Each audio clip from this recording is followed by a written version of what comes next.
This episode is brought to you by Ursa Minor Outfitters. Folks, I'm absolutely in love with my loon mug. It's handmade, it's an absolute piece of art. Whether it's at the office or at the house, people keep asking to check it out. If you're not a loon fan, they also have other beautiful mugs for wildlife fans of moose, bears, and eagles. They specialize in products highlighting the outdoors and local pride through quality design by local artists. They've even started expanding into items beyond mugs, like apparel, dog accessories, and soon candles and more. They also try to partner and highlight other small businesses, and in some cases, forego profits in lieu of charitable giving to help their community, such as the dog rescue. So check them out, UrsaMinorOutfitters.com, and enter promo code HikesMikes10 at checkout to receive 10% off your order. And for our four-legged hiking partners, they also have a portable silicone dog bowl and also a sweet over-the-collar dog bandana. Go check them out, UrsaMinorOutfitters.com, and don't forget to enter promo code HikesMikes10 at checkout to receive 10% off your order.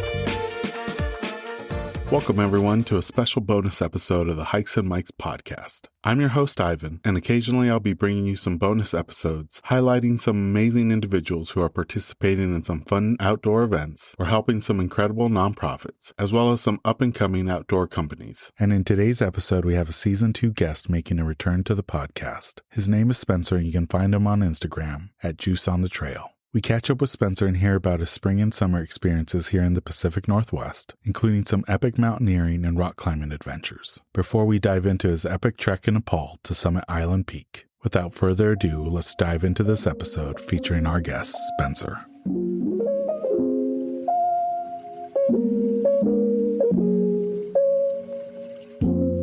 Welcome, everyone, to the latest episode of the Hikes and Mikes podcast. This one's a little special because we have our first returning guest to the podcast. His name is Spencer. You know him from his great adventures here in the Pacific Northwest and mountaineering in the North Cascades, among other areas and mountain ranges. Thank you, Spencer, for coming back. You've had quite the ride since you've been on the podcast, and I'm excited for you to share your stories of what's happened since January when you were on the podcast. You know, you're based out of the Pacific Northwest, and you had an amazing trek to climb Island Peak in Nepal.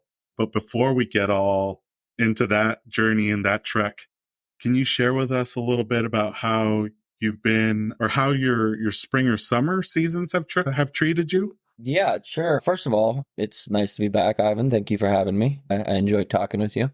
You have a great podcast going. I'm excited to hear what it becomes in the future. Appreciate that. Yeah. So question about kind of how the spring and summer turned out before I went to Nepal. That was the question, correct? Yeah, just since the last time you were on the podcast leading up to that trip, how things have been. Good. Busy. I actually didn't get as much climbing in as I would have liked to of this year, because I was really busy working, kind of prepping for the international trip. But yeah, I mean, everything. It was a really good spring and summer. I guess I started out with a few good winter climbs and then did a couple slightly technical climbs in the summer. And I was just really good all around training for the fall. Nice. And I feel like we were missing each other by like a week or two you were in the North Cascades, like maybe a few days before I went on my backpacking trip there. And then you were in the Enchantment Summit Dragon Tail as well, like a week or two before I did the Enchantments trip. Was there any memorable climbs or hikes that you did in the spring and summer months? Yeah, there's a few I could name. Yeah, I guess, we'll start with earlier in the season. We climbed, what was that? So that'd be the west ridge of the North Twin. Am I saying that right? I always get the twins mixed up between the North Twin Sister Summit? Yeah. So we did that in the winter, late winter, which was a nice climb. There wasn't actually as much snow as we thought, so ended up bringing way too much gear, but it's better to be safe than sorry. So we ended up going up the West Ridge, and then we down climbed the North Face, which was awesome because it was a good 600 feet of like 60-degree slope. You had to climb down with one ice axe, so that was exciting. But yeah, that was successful. That's a fairly easy climb anyways. The lack of snow kind of made it as a normal summer scramble with just a couple little detours you had to make to get around snow. But other than that, it was your average West Ridge climb, nothing too technical. And then we had some hopes of doing some hard routes on Rainier not long after that, but the early heat wave kind of took away our opportunity to attempt the Liberty Ridge. And then we were going to do the Couts Glacier, and we just had bad weather roll in when we were going to attempt it. So we just settled with the DC route, the average route, just to get a summit in because it's all we had time for. And yeah, that was a good successful climb. And I feel like at least the North Twin Sister Rainier, you had some really gorgeous, beautiful sunny days up at the summit. I know that's not always the case. I think there was one climb that you did in the North Cascades where a thunderstorm rolled in and you weren't able to make it up to the top, right? That's correct. Yeah, this spring actually. Yeah, we were doing just like a multi-pitch kind of trad alpine climb, and we got so close to the top. We got one pitch away, and it just got to the point where it was like you have to turn around. I mean, it was just too dangerous sounding all around us. Yeah. And, the one that definitely intrigued me because, we missed each other by a week in the beautiful enchantments. But can you share a little bit about your experience summiting Dragon Tail?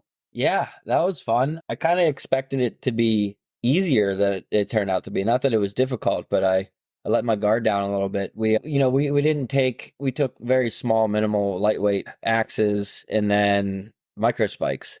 And it turned out that the steep snow section kind of up between Kolchak and Dragon Tail, when you start heading towards Dragon Tail, was steep and almost pure ice. So getting up that and micro spikes was, brought some extra adventure I didn't expect to the climb. But great climb either way. We went up the Kolchak Glacier side, I believe that's what they call it, and climbed the left of Dragon Tail and then traversed the summit and came down Asgard Pass. Okay, so you came down Asgard Pass, but you went up a different route? Yeah, we went up to the right, and I think because that's Kolchak Peak to the right. I believe I'm saying this correctly, and that's the glacier that goes up in between them. And then once you get up into the call, you kind of just head left up towards Dragon Tail instead of Kolchak. And Spencer, was that a 1-day journey, or did you split it up amongst a few days? That was 1 day. We pretty much ran in and climbed it and then ran out. And it took us actually about 3 hours longer than we expected, and it's like, I should know by now. And the Cascades, every time I'm like, oh, that'll be like 6 hours. Turns out to be 12. But yeah, I think we did it in about 10 to 11 hours. Okay. Wow. Yeah. And how was it going? Yeah, you got some amazing pictures with you and your friends that did the climb at the tip top. I've seen Dragon Tail, multiple times, and I know that there's a backside route that gets you to the top that's always intrigued me, but it's always like there's not enough time if you're doing it in a day. And, but I did want to ask you, Spencer, one of the hardest things for me was not actually going up Asgard Pass, but it was coming down it. And that was with no snow on the trail. How was it descending Asgard Pass with snow and ice? Pain.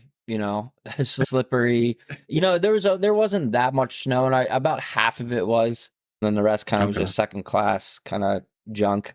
But yeah, it was slippery. But I mean, I don't know. I guess I'm used to just dealing with Cascade, crumbly alpine terrain, so I didn't think much of it. So you climbed the mountain too? Yeah, so we climbed up Asgard Pass into the enchantment, but my permit was for Kolchak Lake only. So then we had to hike back down after exploring the enchantments back to our camp. Okay, so you went up over the pass, but you didn't go up to the summit of... No, Dragon Tail. We did that. I think it's Inspiration Lake is the first tiny lake at Asgard Pass. We chilled there for a little bit, and then we went into the enchantments. But I did see a few folks making the climb up to the summit, but there just wasn't enough time that day. Well, it's cool you made it up there and out there. I mean, it's a beautiful area. But yeah, I believe that's the common route. Usually a lot of people take the kind of second class scramble up Asgard Pass to the summit. Yeah. The big theme of this episode is your trek to climb Island Peak. And for those listeners that haven't had a chance to listen to the first episode, can you share with us a little bit about how this trip kind of came about? Yeah. Well, so basically, my dad, a couple years ago, him and I have been talking about doing a big international trip for a long time. he knew that I had a lot of interest in the Himalayas, so he suggested we went on a trek. I was like, well, that's a great idea. It's finally, I'd love to get out there. And then, after we started planning, I was like, well, I kind of need to climb something. If I'm going to go to the other side of the world, I might as well take advantage of the time. So I started kind of researching easier climbs people do to prep for Mount Everest and a couple of the other larger mountains there. And a few peaks came up, and they're known as trekking peaks, which is funny because, they're not easy to climb. They're big mountains, but compared to the other peaks out there, they're beginner mountains. So yeah, I mean, Island Peak got on my radar, and out of all the trekking peaks, I thought it sounded the coolest. I liked the location of it, and I figured it was a good way for me to start, learning how to move at higher altitudes. Yeah. And, that's something that I'm curious to kind of learn about what you did training wise leading up to that trek. Like, what was your training routine leading up to it? I probably overtrained. I tend to do that, which is not really a bad thing, I guess. Someone that I met online shared with me a workout program that a popular American professional guiding company uses to prepare you for Denali. So I just used that program. It was a 3-month program. There was a couple extra things a month to it. So I did a month plus a 3-month program plus climbing over the weekends too. So it was generally 4 days a week in the gym, 4 to 5 days a week in the gym, and usually a hard day out over the weekend up in the mountains. Okay. Awesome. Yeah. And you were in Nepal for 42 days on this trek, and you saw some beautiful landscapes and country. You started in Kathmandu and you made your way up, and it just changed with, each village that you got to visit. Can you share a little bit about that trip and kind of just walk us through your time in Nepal? Yeah. Yeah. I mean, this could be, I'll try to keep this. There's a lot to say. So, okay. So it all started with, well, this is an important piece of information here for the rest of the story. I had a wedding back in Pennsylvania that I was supposed to be in of one of my very good friends. And I had to fly out of Kathmandu that night at 2 a.m. after the wedding. So Oh, no kidding. we'll start the story there. I drank a little bit, I was doing the visiting my friends and wedding thing, so I was having a good time. So yeah, I finished the wedding, and then we get to Pittsburgh, Pennsylvania to start my flying to Nepal, and about 2 a.m. And then after a few different flights, probably about 30 hours of traveling, I arrived in Kathmandu. And basically I ran myself down at the wedding. I got myself sick.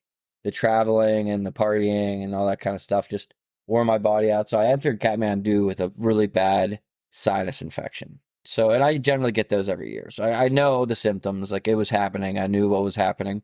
So yeah, I was kind of putting up with that. And anyone that knows anything about altitude, if you go into altitude and bring a problem with you, it just gets worse the higher you go. Your body just isn't really good at recovering, with less oxygen than it's used to. Yeah. Yeah. So basically I went into Nepal sick. And I was sick the whole time. I had never really gotten better. Yeah. Dang. So that can always kind of make any trip, no matter where you're at or what you're doing, hard to enjoy, not feeling well. So if I say anything negative about this trip, a lot of it was because of my state of mind. It wasn't always the best. I wasn't the healthiest the whole time.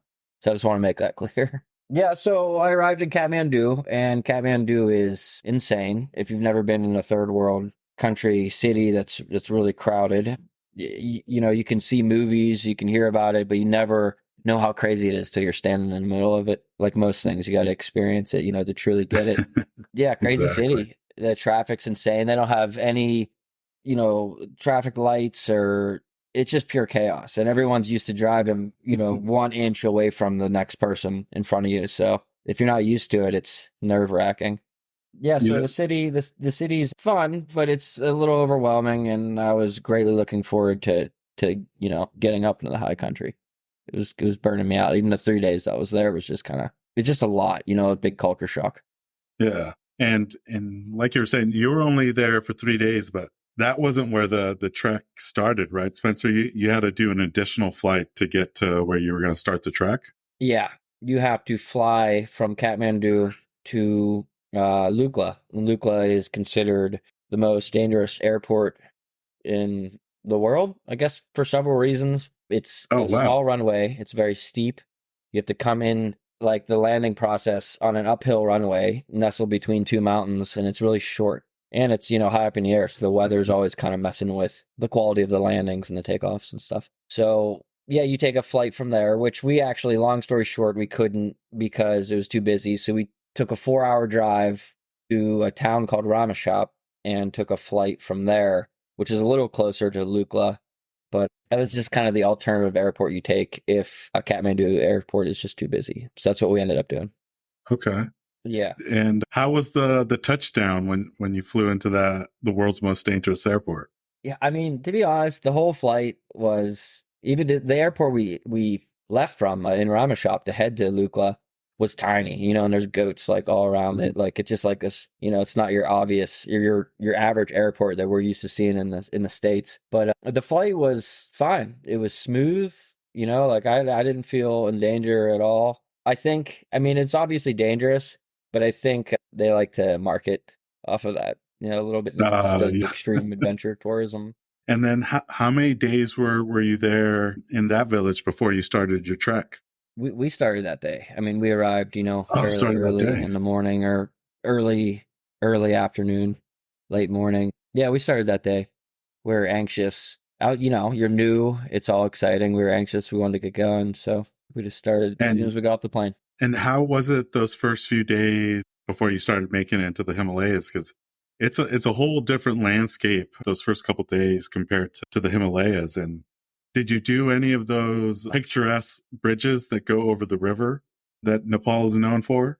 Yeah, It's like this. the big hanging suspension bridges, whatever you want to call it. Yeah. Yeah, well, you do a lot of them. It's funny, they're just like everything. You're new and it's all exciting, but by the time you're done with the trip, you're tired of the bridges. There's an art to walking across them, especially when there's a bunch of people on them because they like to bounce and it just like it makes it kind of awkward. Yeah. But yeah, And we had to. is there a limit? You know what? I wondered that a bunch, and being like a contractor and a construction worker, I had the eye to look for that stuff, and everything looked Yeah. solid. The way they installed it looked good. Every once in a while, there would be a wooden plank over an area where a piece of metal broke, like some Indiana Jones kind Hmm. of stuff. Everything Oh else looked man. good, to be honest. It looked solid. I wasn't really ever too afraid, and you have to trust it. You're out there. What are you gonna do? Yeah. And how many miles were you averaging on those first couple days? Really, for being a backpacker, a long distance backpacker, it's like the miles that we do on a trek like that are very small. They're very short. You have some altitude gain you're doing, and the higher you go up, I will admit the altitude, gives you good reason to have shorter days. Just takes a lot out of you. But I mean, for me, the miles were really short. They were very easy days. We usually never did more than 6 to 8 miles max, and usually we were doing Okay. less than 6 miles a day. And Spencer, do you know what the start of your trip, what the elevation gate or what the elevation is at that village? Yeah. Lukla is just, let's see, it's, I think 9,000. It's right around 9,000. I can't Wow. remember exactly how much now. Yeah. So you fly from Kathmandu directly, which is about 1,500 feet elevation, directly to 9,000 feet, which is, Wow. right there. That's a lot of gain immediately. And Yeah. then in order to get into the valley, you actually have to descend about 500 to 800 feet to get to generally where most people end their first day trek at, which is, kind of down in the river valley. And did you feel the impact of the elevation right off the bat, or was it pretty gradual since you were only doing those 5-6 miles at a time?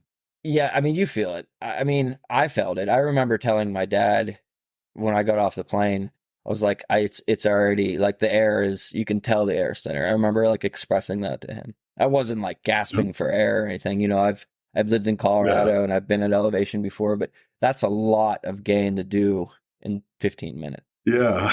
And one thing that I hear, Spencer, and maybe you can speak on this, that trekking up to the Himalayas is a little different from regular backpacking because of the teeth. You don't have to necessarily pack everything in like you would on a wilderness backpacking trip. How was it, navigating the tea houses from village to village? It's really easy, especially if you have a guide. If you have a guide, then you don't have to, you can look at whatever you want. You don't have to really think about where you're at. It's all the trails are very easy. There's little signs. Yeah, I mean, there's different ways you can go about it. There's a lot of people that in that national park specifically, you can still go without a guide. So there's a lot of people that do that, and you have the option of hiring a porter as well. So if you went without a guide and no porter, your trip would be different than my trip. I had porters carrying weight, and I had a guide taking me around. So if you did the no porter no guide thing, it would be a little bit more adventurous. You'd have to carry more weight. Yeah. There's one thing specific. I didn't necessarily need a guide. I did it because my dad kind of organized the trip and he wanted a guide to explain things to us. If I was to go back, I would do it without a guide. But there's benefits to having a guide. One of the biggest reasons and benefits to having one is, well, a couple. They can tell you a bunch of information. You can ask questions about the mountains in the region. They have answers, and the animals and the culture. But also the tea houses out there, usually, especially if you're out there at the time I was, it was the busiest time of the year.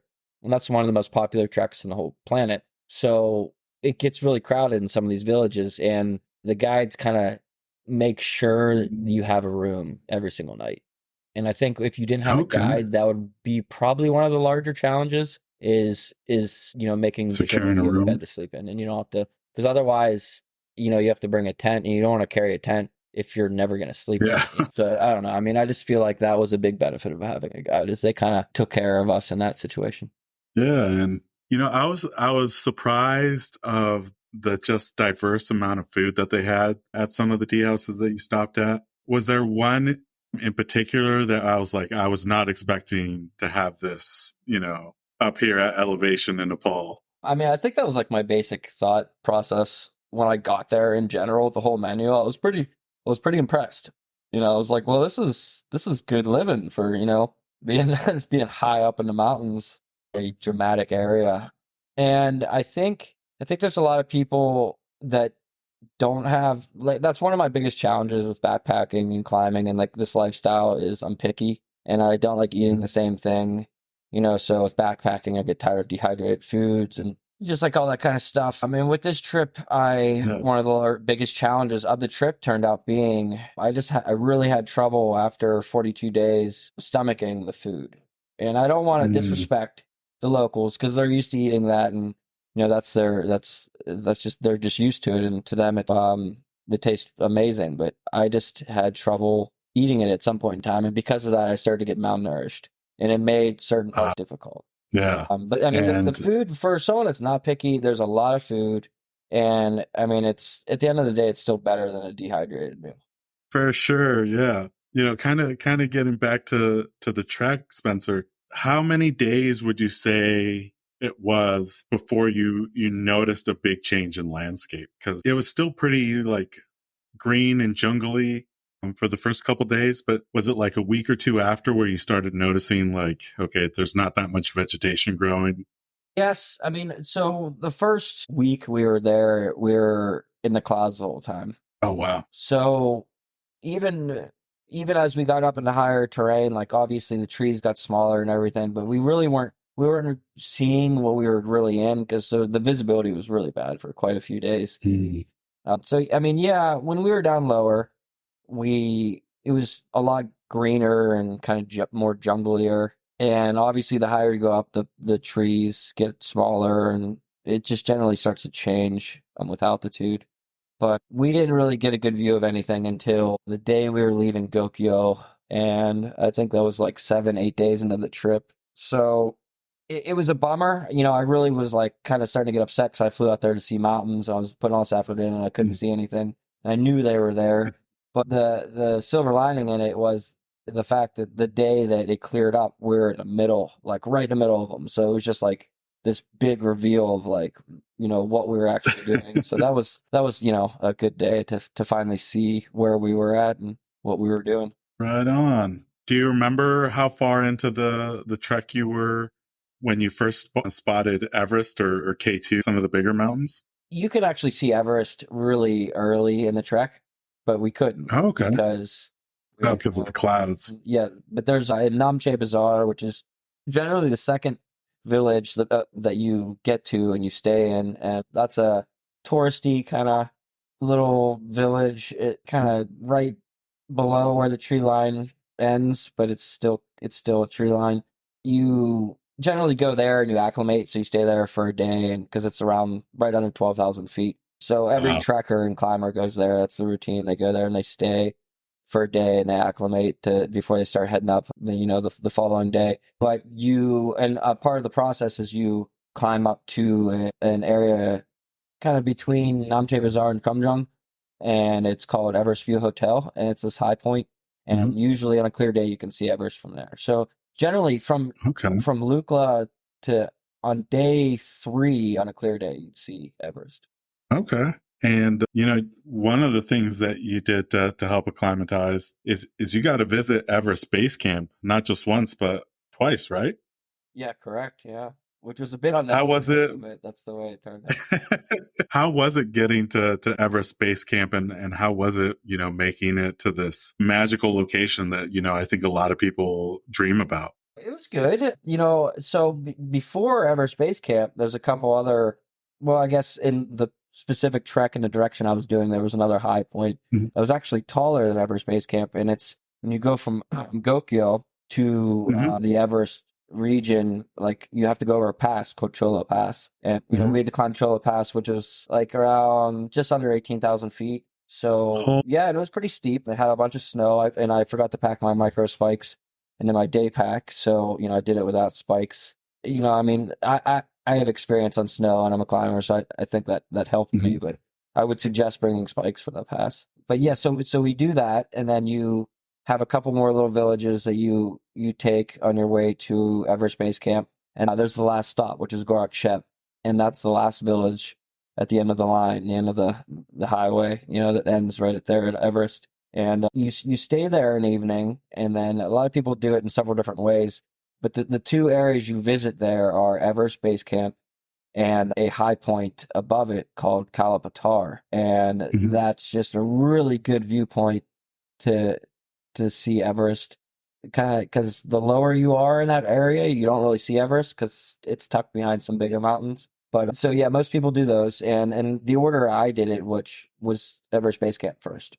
So we went to Everest Base Camp the day we arrived in the last village, a couple miles away from it. And yeah, I mean, honestly, I mean, at that point, I've already been hiking for 10 days. I hit 18,000 feet. Like it wasn't challenging or anything. It was nice to go and be Mhm. there. But yeah, I was already kind of starting to acclimate pretty well by that point. And you mentioned climbing that 18,000-foot pass and with no micro spikes. Where in the journey did it become a climb and not necessarily a trek? Like, how far could somebody potentially go without needing climbing gear? I mean, you don't the whole trek. You really don't. If you are capable, there's some Mhm. people that shouldn't be out there, and I'm surprised that they are and they manage to do Yeah. it. And those are the people that should probably be a little bit more safe, But really, the island peak is the only time I needed any type of climbing gear. The whole trek itself, the passes can get steep, but it's obvious where to go. They usually have cables to hold on to. Okay. Yeah, I mean, you don't really need climbing gear for any of the trek whatsoever. Okay. Wow. I mean, I would suggest Just Renjo maybe. spikes for that pass specifically, maybe even Renjo pass, depending on the time of the year. But I mean, it's still doable without them. They just make it safer and easier. And you mentioned that it was the popular season when you were visiting and making your climb. Was Everest Base Camp larger than you expected? Like, was it really like its own village up there in the mountains? Well, when you go, okay, so there's two times to go in the Himalayas. Hmm. That's pre-monsoon and post-monsoon season, which is spring and Hmm. fall. Summer is monsoon season. There's just too much rain and precipitation to do anything up there. So, Hmm. the two seasons for tourism is spring and fall. And the climbing season for Everest is spring. Now, there's several reasons as to why that's the case. I can't exactly remember right now, but yeah, all the climbers are there in the spring. So in the fall, base camp, it's empty. There's no tents. There's nothing. It's completely empty. Wow. Yeah. Oh. Now you can. I've seen pictures and movies and read books, so like I know big Everest Base Camp can be, and you can Mhm. picture it if you know like what it looks like. It's a big area, kind of right at the Yeah. bottom of the Khumbu Icefall. But yeah, I mean it's totally empty except for the famous rock, the base camp rock that everyone takes pictures with. Other than that, there's nothing there. Okay. And, I got to ask you, Spencer, because this project has been, years in the making. How was it seeing Island Peak for the first time? It was exciting. It was very exciting. It was kind of a unfair scenario. The first view I got from it was heading kind of back down to rest after my first trek, and you stop at a town called Dingboche, a little village, and from there you get your first good view of it. So it's the way it's positioned is there's Mount Everest, and then directly beside Mount Everest is a mountain called Lhotse, which is the fourth tallest mountain in the world. Very big mountain. Okay. And then right to the right of Lhotse is Island Peak. So you see, Island Peak, which is a big mountain. It's about 100 feet taller than Denali. But compared to the fourth tallest mountain in the world, it looks like this little hill. So, so it's like exciting to see the Uh, mountain, but from that particular view, it doesn't look that impressive. yeah. It's an unfair Wow. putting it directly beside, one of the largest mountains in the world. Exactly. Oh man. And this is just, chapter one of a 5-year project that you have to climb K2. But I wonder, as you're making this trek and seeing all these beautiful mountains, did any of them kind of capture your imagination and be like, maybe I want to do that one next, or maybe I need to add that one to the bucket list if it wasn't on your radar previously? So many. So many. You know what? It's still, this project I'm working on is open ended. I'm learning, as I go. I'm shooting from the hip kind of thing. I didn't know much. I was pretty naive when it started. And the biggest thing that taught me is that I'm still naive now as I'm going through it. I have so much to learn, and there's just so many things to do. So in order for me to finish this project in a timely manner, I need to focus on specific objectives, and none of them really are in that particular area. So anything that caught my eye will just have to go on the later to-do list. But yes, Okay. there's so many kind of less popular, slightly smaller but technical mountains out there that I'd love to come back Mhm. and visit. Right on. But you've guided us through the journey of, making it up to elevation, visiting Everest Base Camp. Can you walk us through the last little bit before you actually started your climb to the summit? Yeah, I mean there was a lot between then. I would have organized the trip a lot differently if I knew then what I know now. I think a lot of Mhm. people could say that about a lot of things, but the way I did it, I basically returned to Namche Bazaar, which is a town at about just under 12,000 feet. That's at like kind of the beginning of the where you start to head up into the bigger mountains. And I hung out there for 8 days waiting and trying to recover because I was still sick at that point, and I wanted to get better for the climb. So I hung out there for 8 days waiting for my next guiding company that was going to actually take me up the mountain to Mhm. arrive. So I spent a lot of time in Namche Bazaar. I got to know all the staff of my favorite restaurants and the local livestock because there was not much else to do than like walk around and just kind of eat food and read books by cows that you see every day. That was a good experience. I started to get bored and a little lonely because I was by myself, and it's all foreigners. So I can't really talk to anyone. You don't realize after a week of not being able to talk to anyone that knows your language, you start to get a little, social. You want to be social. But the team finally arrived after about 8 days, and it was actually there was a few people that were going to climb originally, and they all bailed. So it turned out to be two Canadian trekkers and just me. Mhm. And the trekkers Oh, were wow. going to go up to Everest, but they weren't going to climb the mountain. Incredible. So you really had, the summit to yourself in a way when you did make it up to the top of Island Peak because of just the lack of numbers in your guiding company. Yeah, yeah, it worked out really well. The company's a pretty experienced company. They've been around for a while, and I would have imagined that I would have been climbing with a bunch of people, but it was a pleasant surprise whenever I learned that it was just me. And I was like, well, that's great. We'll move fast. I can ask you a million questions. I mean, there's a lot of benefits to just me and one Sherpa climbing. Yeah. And From what I've read and what I've seen in documentaries about climbing Everest and the Himalayas, the weather there can shift, from hour to hour. Was there any weather challenges that you had to endure before making the climb up? No, not at all. I mean, other than the first week or so that there was just bad visibility. But there's a reason why post monsoon, which is generally the very end of September till November sometime, is the best weather window for trekking, I guess. I mean, I know they climb Mhm. Everest in the spring, so there's a reason there's a good weather window there as well. But for trekking, the Yeah. most popular time is post monsoon, I believe. I could be wrong. It could be equal, but I was under the impression that like October is kind of the peak of the trekking season out there, and it's for good reason. The weather's perfect. Once the Yeah. clouds went away, you kind of have this routine where in the morning it's blue sky and you can see the mountains really well, and by late afternoon the clouds start kind of rolling in. There's a scientific explanation for that, but I can't really explain it to you. But yeah, it was perfect weather for the rest of the trip as soon as the clouds finally went away for good.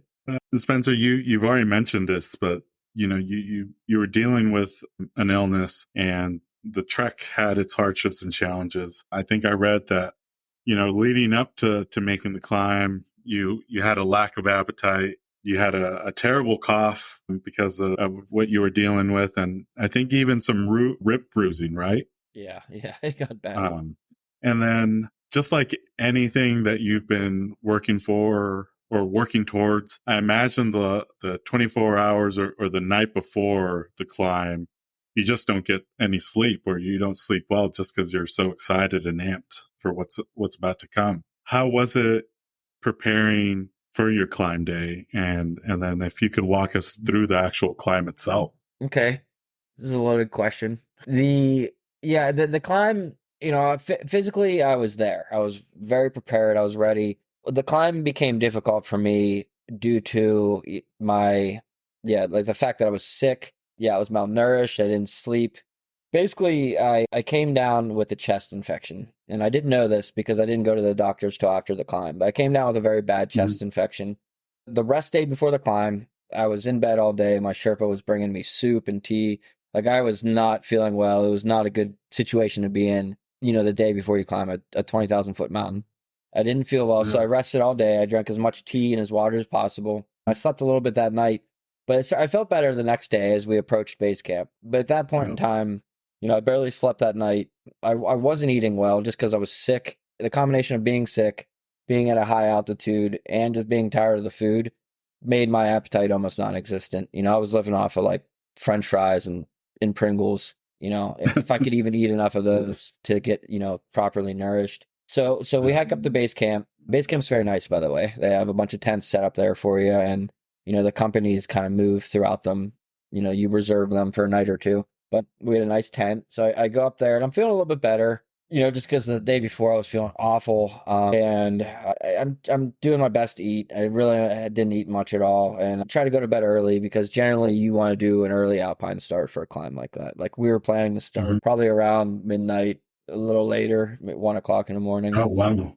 So I went to bed as early as possible, and my cough just got worse and worse and worse throughout the night, to the point where I felt bad for everyone that was camping near me because I was the person that I didn't sleep. I literally coughed pretty hard every 30 seconds to a minute the whole night. I could not sleep no matter what.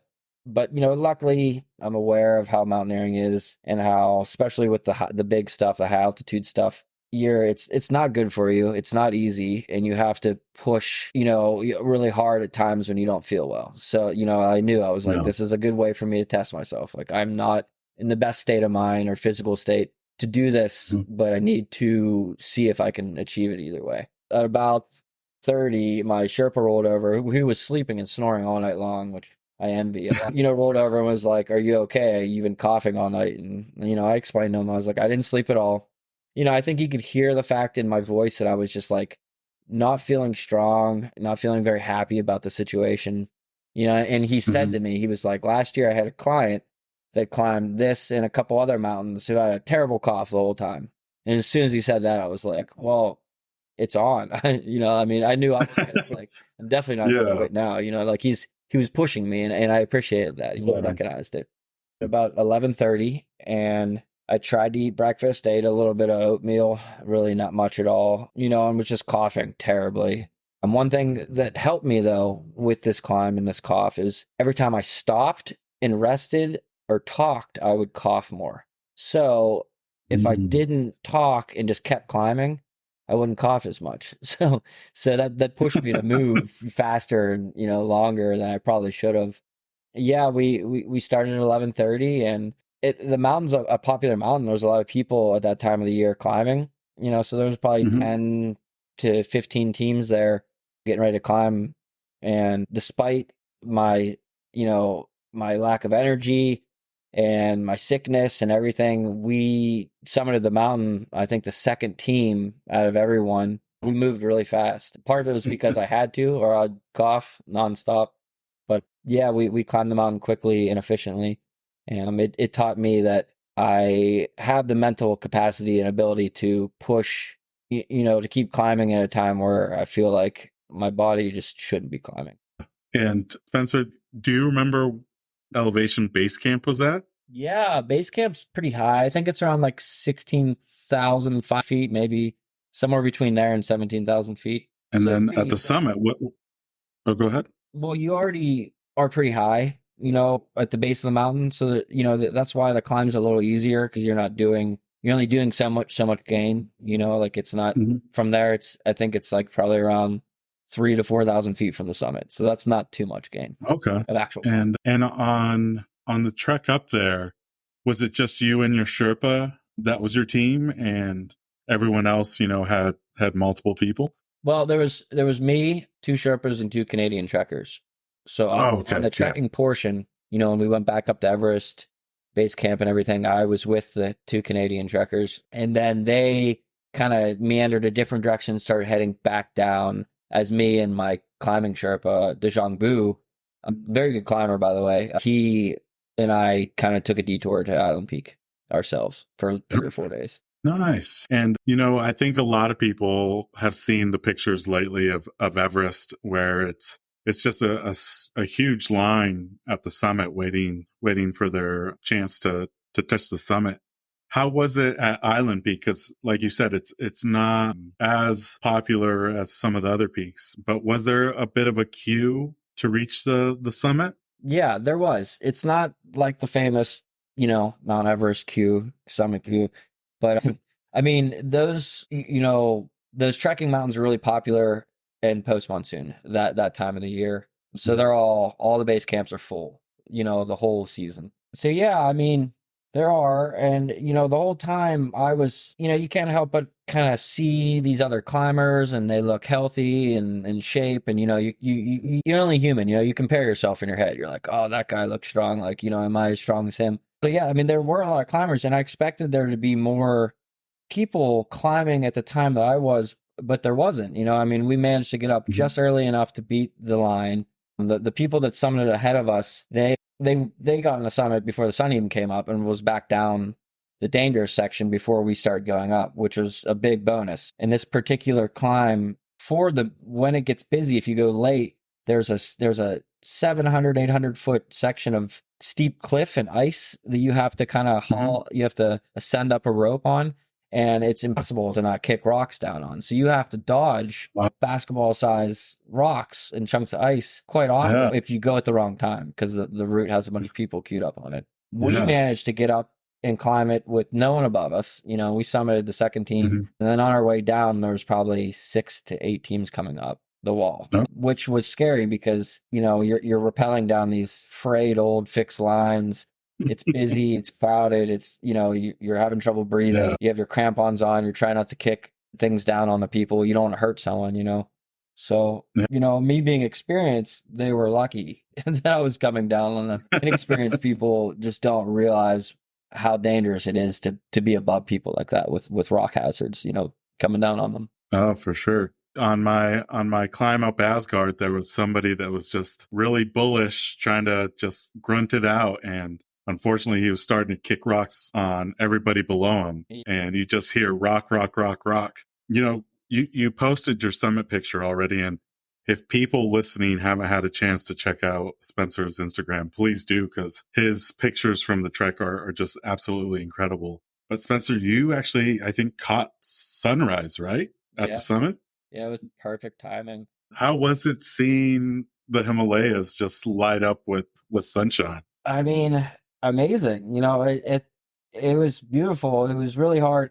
To be honest, the whole experience was very emotional for me. Every climb is different for everyone and different times in their life, and reasons for it to have lack of emotion or have a lot of emotion.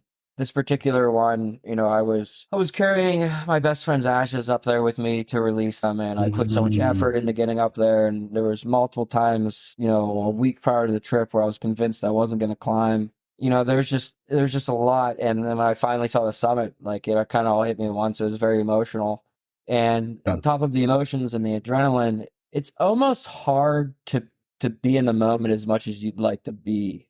Like I I blacked out some of it. I wish I could have remembered more of it, but I know it was beautiful, and I was very happy to be up there. Yeah. It's almost like sensory overload just because you're having so much emotions and things that you're seeing and witnessing. It's a lot. That's exactly it. Yeah, it's true. It's just hard to take it all in and like register it all and keep it as a good, accurate memory. And, I got to ask you, Spencer, because I'm always interested in people's perceptions of climbing up mountains, but how did the climb up compare to the descent down back to base camp? Oh man, the climb up went fast. It was the adrenaline, just the fact that I was doing it, like every step I took was getting me closer to a goal that I've worked so hard for. And then when we started coming down, and this is where a lot of people get hurt, and I understand why. You don't realize the amount of energy you put into going up because of the adrenaline, and when you start coming down, there's a level of exhaustion that you can hit that like you don't really experience much in life. And for as non-technical and not very difficult of a climb this mountain is compared to other climbs out there, I just pushed myself so hard and I was so weak that, yeah, I definitely experienced a new level of exhaustion coming down that mountain. So going up was very fast. Coming down felt like forever. Forever. And how many days, or did you just spend another night at base camp before you made your trek back out? It's only about a 2-hour walk from base camp to the village up there, Chakong. Oh, okay. So luckily my Sherpa, he saw me at the worst I've been in a while. I was just really beat up. I had to stop and sit on a rock and gag and cough, really hard for 5 minutes, every other 5 minutes. He kind of just saw that I worked probably too hard. I did what a lot of mountaineers do. You push past the limit of where you should have. So he, was very understanding, and he let me rest in a tent for a little bit. I took a nap and relaxed. He tried to give me some oxygen to help my coughing, and I stubbornly turned him down and said, "Well, that would be cheating." He was like, "I won't." I was like, "Oh, I'll do it." But Yeah. I learned I need to watch that about myself. I have, with high altitude mountaineering and just technical alpinism in general, you have to walk this fine line of risk mitigation, and there's a certain amount of risk you have to take in order to achieve these things. And, you mitigate that risk through experience and good decisions. But if you want to, the line is hard to tell when you cross, of risk. And with this particular climb, I knew I was okay to push myself a little bit more than normal. If I was on a more isolated and larger climb, I should have turned around. And I learned that, which is a very valuable lesson. I'm happy I got to kind of experience. Yeah. And after the climb and you made it back down, did you get a chance to explore a little bit more? Or did you hike back out? I mean, it took a few days to hike out, but at that point in time, I was so tired of the routine, the trekking, the tea house food. I mean, as much as I loved the experience, it made me realize how much I missed my country and everything we have here in the U.S., and how good we actually have it. So we hiked out. It took a few days, but I had options to see some other things, but I was so tired and still sick and ready to just stop and rest that we just kind of slowly made our way down from there. And, because of the elevation gain, I was wondering, Was there any change to your gear or your pack list compared to, say, your pack list here in the North Cascades? Not really. It's like I kind of have my systems dialed in really well for anything up to about 20,000 feet, it seems. Now, the only thing that changed was I could bring a little bit more than I normally bring because we hired porters. So I was never really carrying. Another reason why this trek was fairly easy for me, the low mileage and the lack of weight, being a long distance backpacker, not having to do high miles and carry a lot of weight, it, makes the trip much easier all of a sudden. So yeah, I mean, I brought extra things because we hired the porters. And let me add this really quick. There's a lot of people that they get upset with the fact that porters, they're the fact that they're not getting paid enough for what they do and what they carry. And they're incredible people. They're extremely professional, very polite, some of the strongest people I've ever met in my entire life. Patient, I mean, I could just keep buttering them up. They're incredible people, but like you can't. There's a lot of people that are like, "Oh, don't hire them. Carry your own weight." You have to understand this. They are going to carry weight one way or another. Like that's their job. And if you don't hire them, they tend to carry more weight with supplies to the tea houses that you're staying in. So you're kind of helping them out by hiring them to carry your weight because it's a more reasonable amount of weight, and they're getting a tip. I mean, I just want to make that clear to some people. It doesn't hurt to hire the porter. You're going to help them actually in certain ways. But I will agree and admit that they are underpaid and underrecognized. They are the backbone and like the reason for success for a lot of expeditions and climbs in the big mountains. Oh, definitely. Yeah. And, I have to ask because you got me into carrying this on my pack list, but did the fanny pack make it on this trek? So you do carry backpack? Carry it now because like after you told me how easy it is to just access your phone or any other things that you need quickly, it's a game changer. Yeah, no, accessorizing with backpacking is the way to go. You just gotta, personalize it, right? But no, actually, I didn't. I brought a fanny pack, but I didn't use it once. Okay. But But made the trek. The big reason was because I developed a good system right away with like the built-in waist pockets I had with my Hyperlight pack I was using. So I never really needed it. It was kind of unnecessary. Now, we've kind of touched on this, Spencer, but this is just the start of your journey and your project. Can you share with us a little bit about your upcoming goals for 24 and beyond? Yeah, I can. As I kind of lightly mentioned before, it's always evolving because I'm learning as I go. It's a fairly aggressive plan. So, inexperience and lack of experience in the gaining of new experiences is causing the plan to change. This year, a lot of things have changed, actually. And this year is a really big year. And I will mention a few things and a reason as to why things have changed. Mainly, I got engaged this year. Yeah, congratulations, my friend. Thank you. Thank you. And I love her to death. She's amazing. She supports me in this project and, and my passions and everything, which is very important for a life partner. They need to be able to, I drove it into her and made sure she knew that this is what I do and this is who I am. And she accepts that. And that means so much to me, the support and extra drive she gives me when I need it. But I this year, especially after kind of learning what it takes financially and, mentally and emotionally, physically, all that kind of stuff to do a big trip like that internationally, I decided this year I kind of need to be more of a husband and a stepdad. So I'm going to put more of my focus on the wedding and kind of just kind of getting our lives put back together. So I originally was planning to climb Cho Oyu, which is an 8,000 meter peak in Tibet, which is not too far from Everest, in the fall. But basically, I would have had to get married and then not much more than a week later disappear to Tibet for 6 weeks. And I just, I don't know. That's not very, it's not very nice of me to consider it. And there's just a lot of reasons as to why I'm rethinking the plan. So I'm going to push any big international climbs back to the following year. This year, I still plan on kind of keeping the project alive in a sense that I want to keep progressing every year on a decent sized scale.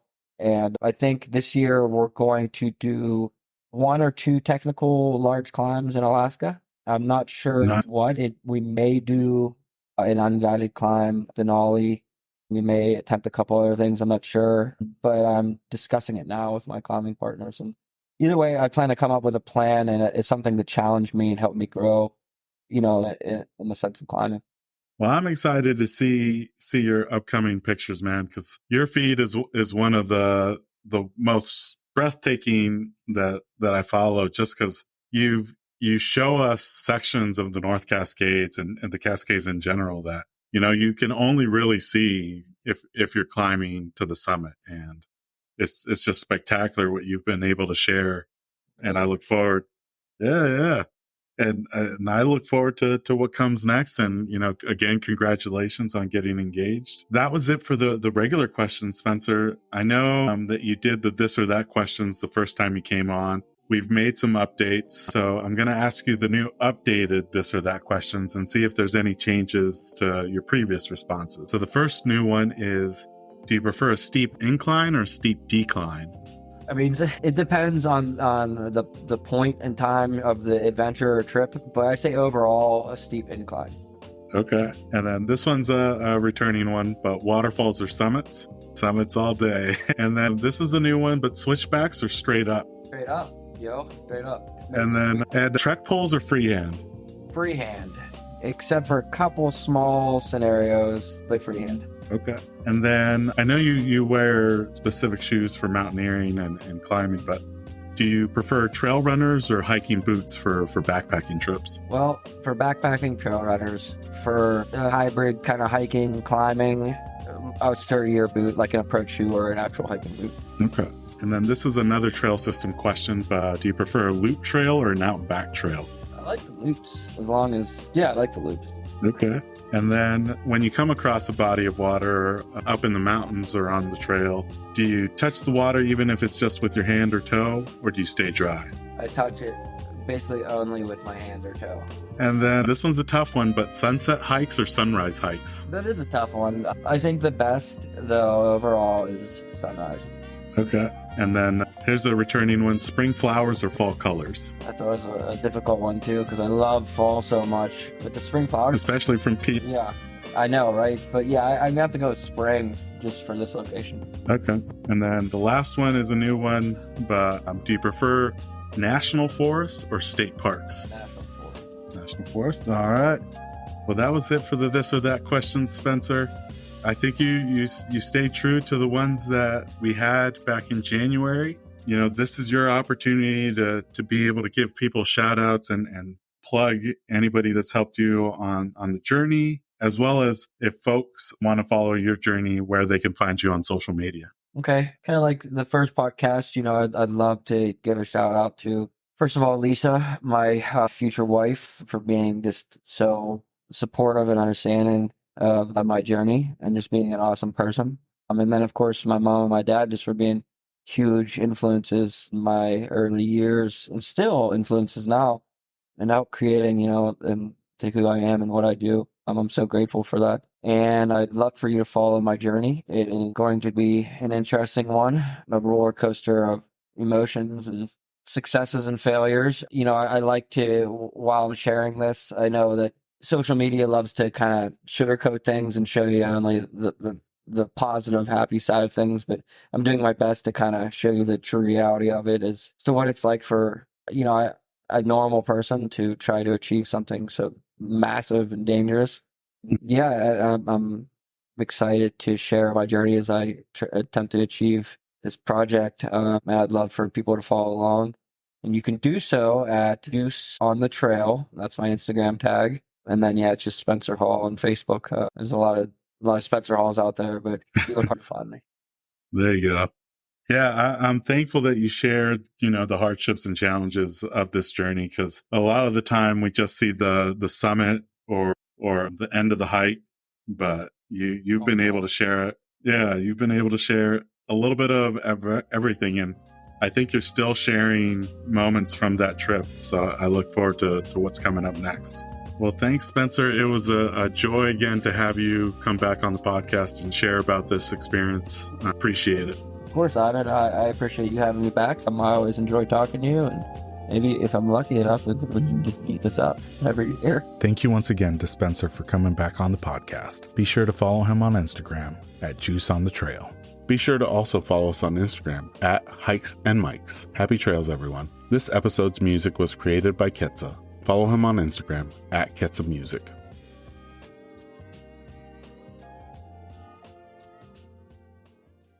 This episode is brought to you by Flip Socks. Whether you're on the trail, on the job, or in the yard, Flip Socks will keep Mother Nature out of your boots with their innovative nylon sleeve. You no longer need to worry about any annoying debris getting trapped in your boots during your hikes. Simply flip down the nylon sleeve over any boot to prevent Mother Nature from finding its way inside, keeping your feet comfortable all day long. To get your first pair, visit flipsockswithaz.com and enter promo code HikesMikes10 at checkout to receive 10% off your order. And for listeners who use the promo code at checkout, I'll be donating 100% of the Season 2 promo code proceeds to Big City Mountaineers, who provide transformative experiences through connections to nature that strengthen life skills and build community for youth and disinvested communities across the nation. So if you're tired of bits and pieces of the trail finding its way into your hiking boots, pick up a pair of Flip Socks today with the promo code HikesMikes10 to get 10% off. For website and promo code, see the episode description.